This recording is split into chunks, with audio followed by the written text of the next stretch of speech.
Եթե տանը ունեք հավի կրծքամիս և սունկ ու չգիտեք, թե ինչ պատրաստեք, որպեսզի լինի և համեղ, և տարբերվող, ապա առաջարկում եմ այս հիանալի բաղադրատոմսը։ Տեսեք, թե ինչքան հյութեղ ու ախորժելի տեսք ունի։ Այն շատ հարմար է նաև մատուցել փլավների, կարտոֆիլի կամ այլ ուտեստների հետ։ Ահա և մեզ անհրաժեշտ բոլոր բաղադրիչները։ Հավի կրծքամիսը նախօրոք լավ լվանում և չորացնում ենք, որից հետո կտրատում ենք ոչ շատ խոշոր կտորների։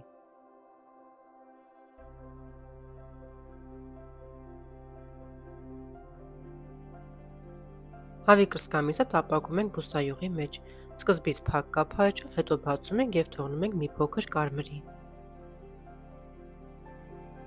Այս բաղադրատոմսի իսկական փրկությունը, երբ ուզում եք շատ արագ և միևնույն ժամանակ շատ համեղ ուտեստ պատրաստել։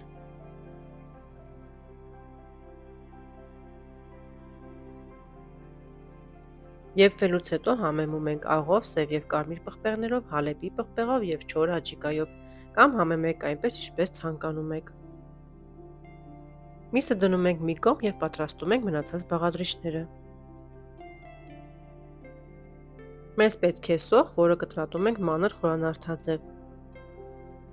Եթե նախապես կտրատեք բոլոր բաղադրիչները և նախապատրաստեք, ապա ձեզանից ընդամենը կպահանջվի 10 րոպե այս ուտեստը պատրաստելու համար։ Սունկը ինձ մոտ մանր է, ես բաժանում եմ 4 մասի։ Եթե ձեր սունկը մեծ կլինի, կտրատեք այնպես, ինչպես կցանկանաք։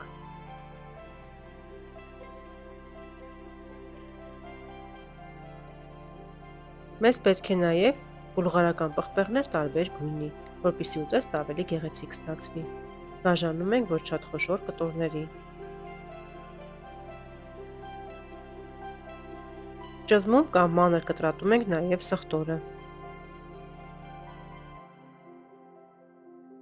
Բուսայուղի մեջ տապակում ենք սոխը։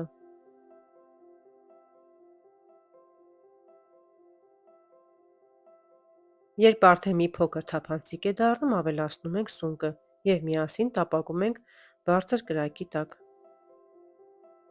Երբ գրեթե սունկը պատրաստ է, ավելացնում ենք նաև պղպեղները և բոլորը միասին տապակում ենք։ Պղպեղները կարող եք տապակել նաև հավի կրծքամսի հետ։ Համեմում ենք աղով, խառնում ենք և ավելացնում ենք կրծքամսի վրա։ Բոլորը միասին տապակում ենք 1-ից 2 րոպե։ Ավելացնում ենք նաև սխտորը և շարունակում ենք տապակելը։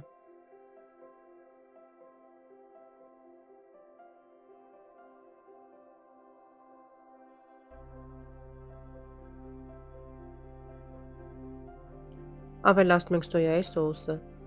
Ավելացնում ենք նաև թթվասերը ջրով բացած, կամ կարող եք նաև սերուցք ավելացնել թթվասերի փոխարեն։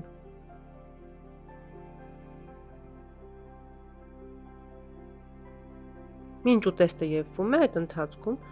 քեյչով անցկացնում ենք հալվող տեսակի ցանկացած պանիր։ Ինձ մոտ սուլուգունի տեսակի պանիր է։ Ավելացնում ենք պանիրը ուտեստին, խառնում ենք, մի փոքր էլ վրան ենք լցնում, ծածկում ենք կափարիչով։ Մոտ 30 վայրկյան, որից հետո ավելացնում ենք նաև կանաչիները և վերցնում ենք կրակի վրայից։ Ուտեստը ընդհանուր եփում ենք մոտավորապես 5 րոպե, ոչ ավել։ Կանաչիներից ավելացրել եմ կանաչ սոխ և մաղադանուս։ Ահա և մեր համեղ, ախորժելի ու գունեղ ուտեստը պատրաստ է։ Հուսով եմ հավանեցիք այս տարբերակը։ Եթե հավանել եք բաղադրատոմսը, ապա չմոռանաք պահպանել, կիսվել ձեր ընկերների հետ, պատրաստեք և գրեք ձեր կարծիքը։